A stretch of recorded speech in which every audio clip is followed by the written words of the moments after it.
Now, one person has been injured after random gunshots in Alavanyo on Sunday by individuals believed to be from Nkonya. The two towns have been under a dusk to dawn curfew over a land dispute that has lasted for over a century. Recently, the curfew was imposed on the towns, and that was reviewed. Volta Region Minister Dr. Archibald Yao Lecha has joined us via phone on this incident. Thanks for your time, sir. What can you tell us about the situation? Thank you very much. The situation is under control. The security men are on the ground. The police and the military patrols are ongoing. And there was one person who was injured yesterday as a result of the shooting incident. His name is Mankrado Nana Stephen, age 62. And he is receiving treatment at the Marquardt Hospital at Bando. He had pellet wounds on his left arm and back. And the investigations are ongoing. So has the Nkonya and Alavanyo not gone beyond the land? No, there are interesting developments which we've got to receive some leads which we are following. And it's sometimes wrong to always assume that when there's an attack on Alavanyo is from Nkonya, and also when there's an attack on Nkonya is from Alavanyo. Sometimes these are just assumptions. We want to label this as criminal act, and we don't want to say that because it was an attack on Alavanyo from Nkonya. We don't want to do that. We want to improve our intelligence gathering so that we can bring the perpetrators of these criminal acts. So with the conflict that we are dealing with, has it not gone beyond just a mere piece of land? So it's gone beyond. It's gone beyond. Sometimes they are reprisal attacks. Some people who have lost relatives in the past want to revenge, even after so many years. They want to revenge. That is also a factor. So what we're doing is to work on those who have lost relatives during the conflict from Nkonya and Alavanyo side, and let them go through a process of healing, so that they don't try to revenge. It's a multi-pronged attack that we are launching on this particular challenge that we have. And as of now, my officers are on the ground, and we have a regional security council meeting at 3 p.m. to discuss the problem. Now, government recently announced it was taking over the disputed parcel of land. What has happened to that plan? We're still working on the modalities for that. We're still consulting with the people to agree on the way forward. So government intends to take over the land, but we still need to do a lot of consultation before that can be done. But for the meantime, our peace building process is ongoing. We are engaging with the chiefs, the team mothers, the youth, and the communities at large. And, so far, so good. It's good. We are very happy that no lives have been lost in the recent attacks, but we would prefer that there are no attacks at all. So the police and the military will have to up their game so that we can arrest the perpetrators. And we've been asking the community to cooperate with us and provide us with intelligence so that those criminals that are living among them can be identified and brought to book. Now, will it be right to say that the situation is becoming hopeless? No, it's not. It is not. We are on the ground. We are handling the situation.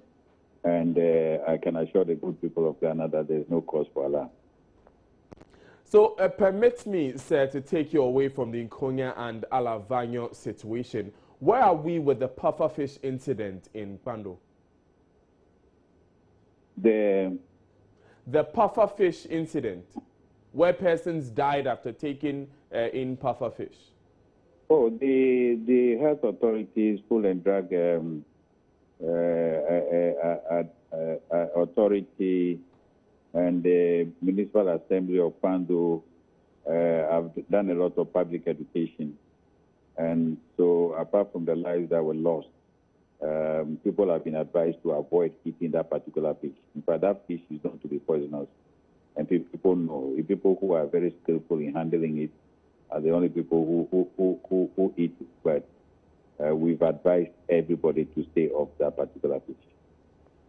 Thank you very much, Dr. Archibald Yaolecha, for your time this morning. He's the Volta Region Minister, briefing us now on the Alavanyo Nkonya situation and also on the puffer fish incident. We'll take a quick breather. When we come back, we'll take a trip to Sierra Leone.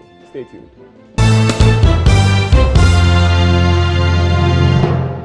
Now, more than 1,000 people have died from the mudslide and flooding that hit Sierra Leone's capital, Freetown, nearly 2 weeks ago, according to a local leader and a minister. The government had earlier put the death toll for the August 14 mudslide at 450 dead, while rescuers and aid groups warned that many of the more than 600 people missing will likely not survive.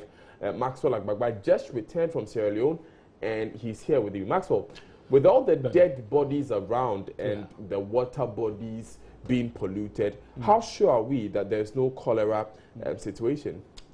Well, already, Daniel, the Sierra Leonean authorities are putting in mechanisms, in place to check the possible outbreak of waterborne diseases like cholera, diarrhea, and typhoid, like you just mentioned. So even when you go to the camp where some of the displaced people are living right now, before you get inside, you'll be made to wash your hands very well with soap before you'll be able to come into contact with any of the people living at the displaced centers. And I had that experience when we visited Kaningo. Kaningo is actually one of the flood-prone areas in Sierra Leone, and uphill there's another camp where they are keeping displaced people. I had to wash my hands like 3 times before I entered any of the classrooms there. Now back also at the epicenter, that's at Sugarloaf Regent, there's another displaced center there at the Said Elementary School. There also I was made to wash my hands, before we had access or before we came into contact with some of the displaced people. Also, another interesting thing also is about how, some groups have been formed. So there's a group actually called the Body Collectors. And this group is actually made up of young, exuberant volunteers who go round the banks of streams and rivers daily, all in search of body parts that have, strewn, on the banks of these, water bodies. So early in the morning, they carry body bags, and then they walk on the banks of these rivers, all in search of body parts like, let's say, skull, like, the hand, head, and all of those things. Do they often find these body parts? I had an experience, I had an experience like that. In fact, I had left the team that I went with, Kojo and then Samuel Dame. I left them and I was strolling very close to one of the riverbanks, and I saw 2 gentlemen actually holding a body bag. Then I heard one guy screaming, come now, hand today here. I thought he was talking about, a full human being. But then I realized that he had seen a body part and he was drawing the attention of his other colleague that he should come so that he can pick that body part and then put it in the, what do you call the body bag. Now, you realize that when a disaster happened, because it washed down, human beings and all of that, some of the body parts are actually dismembered. And they are doing everything possible to make sure that they collect all those things and bury them.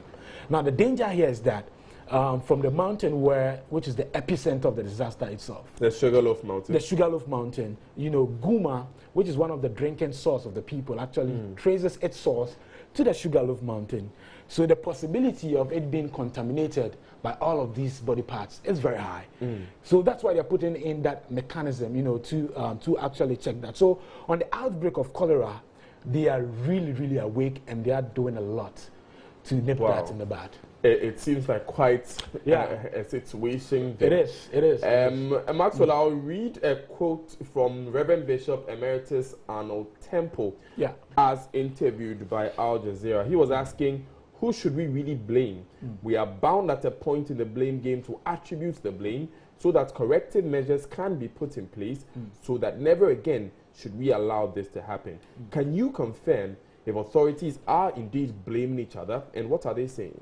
Well, that is happening, and I know that what is happening there now is much akin to what we have in Ghana the fire service approach to disasters. We wait till it happens, then we start, apportioning blames. That is exactly what is happening. We understand Sierra Leone does not have a disaster management organization. Exactly. They do not have, a disaster management organization. So when the disaster happened, it was the Office of the National Security that had to step in to fill that particular void, had been created. But they were lucky. They had their counterparts from Ghana, our own NADMO, going in there to help them with some technical advice and, some relief items and all of that. Yeah, so on the blame game. On the blame game, yes. We had interactions with the presidential spokesperson, Abdullah Berete, and he actually stated that 2 weeks before the disaster, they had gone in to warn the people living at the epicenter, that's the Sugarloaf Mountain, about the imminent, danger living around that place. We also heard stories about how one Ken Moore, who is actually a surveyor in Sierra Leone, was, residents living around that regent area, we are told, conspired and killed that surveyor because he went there and he was stopping them from putting up structures in that area. This story, it was the presidential spokesperson who told us this story, and in fact that narrative, it's a common people know in the community. So if you have interactions with people, they'll tell you, oh yes, Ken Moore, he was killed by some residents living in Regent.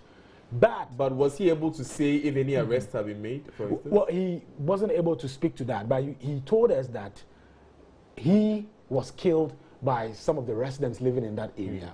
Right. But another engineer who lives, a civil engineer actually, who lives in that area, the Sugarloaf Mountain, he actually constructed the roads leading to the mountain itself. So on that stretch where the devastation was massive, on that stretch, it's actually named after him.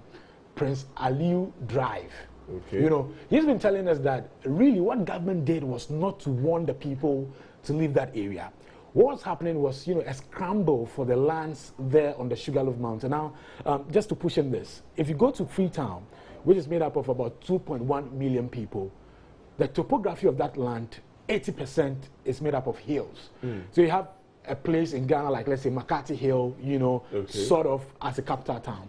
So the 2.1 million people living in Freetown, who all have been forced to the capital because of the civil unrest, that they experienced in the past, are all now forced to either live on the hills or in the, steep hillsides of the mountains. So some of them are living beneath the mountains, very, under the mountains. Some of them at the very top of the mountain. So if you have your topography of land being 80% hills, it means you don't have any choice to put up your structures. Even the presidential palace of Sierra Leone is even on a hill. Where we slept, the hotel where we slept was on a hill. So even if you're there, you can still see the ocean. And I remember there were nights that we would sleep and we hear, it raining and then the wind also blowing massively. You get scared, but you still have to put up with the situation. Yeah. So what did Prince Aliu say? So he says that look, the government, the surveyor that we are talking about, did not move in to warn the people not to put up the structures there. What he came there to do essentially was to protect the lands which were being encroached upon by some residents living in Regent. That's the epicenter, the Sugarloaf Mountain, which is the epicenter of the disaster. Yeah. So we can see that there's an allegation from government, if I can call it an allegation, and a counter allegation from Prince Aliu. Anyway, thank you very much, Maxwell, and we hope you had an enjoyable time at Sierra Leone. Maybe my hotel, but outside the hotel, no, it wasn't. It was a lot of hard work. It was a lot of hard work. Anyway, so that's Maxwell Agbagba with the details of what he experienced there.